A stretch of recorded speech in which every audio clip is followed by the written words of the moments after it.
फागुन में दिल देवर लेला, अरे चैत में भातार, एह सावन में मजा मारे हो नैहर के यार, एह सावन में मजा मारे हो नैहर के यार। फागुन में दिल देवर लेला, चैत में भातार,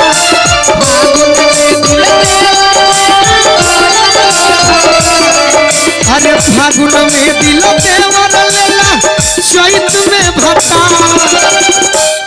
देखो सावन के लोकगीत एकदम बिल्कुल बोलिए। एह सावन में मजा मारे हो नैहर के यार,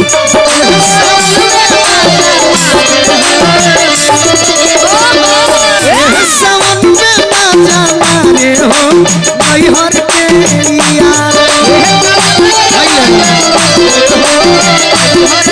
अदिति चाचा जी हमार संगीत प्रेमी हैं, वो दिख रहा है के जे उस टाइम से हम। आशीर्वाद देने हरिंटू भैया हैं, बहुत बहुत धन्यवाद। तू नैहर चालू।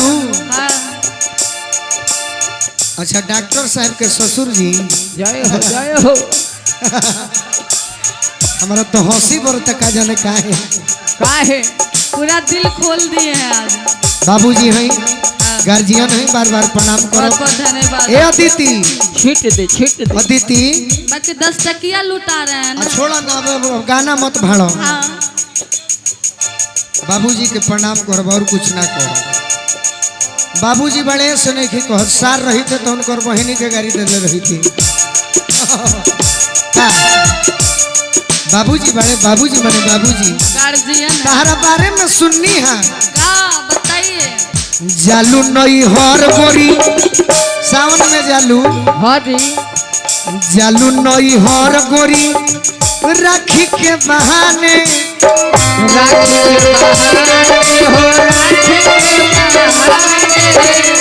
वही जा मजनुआ संगे खूबे कूदे फाने,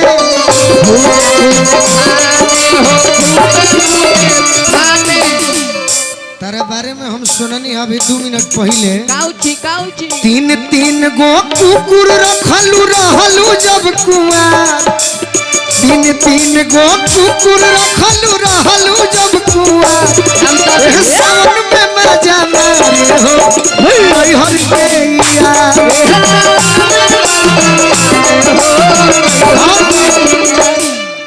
बरसात में का होला, सावन में का होला? रिम झिम हो खोता सावन के बरसात हो,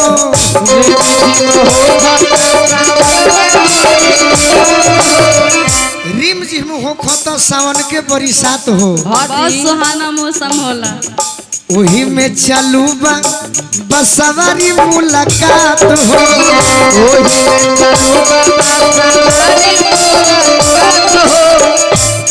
मरद बड़े फौज में, अच्छा आ तू बड़ू मौज में। हाँ जी मरद छोड़ी के गवही खालू, अरे खट मीठी आया चार, मरद छोड़ी के गवही खालू खट मीठी आया चार, एह सावन में मजा मारे हो नैहर के यार।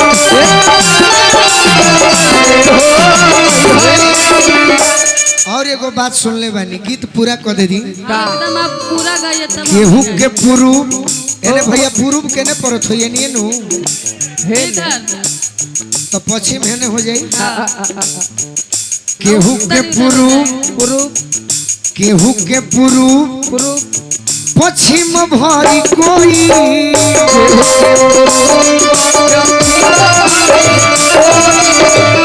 केहू के पूर्व तो पश्चिम भरी कोई। हाँ जी आ केहू जब ना आए वाला टाइम पर हाँ गोलू के बोलाई खूब करटोआ टोई।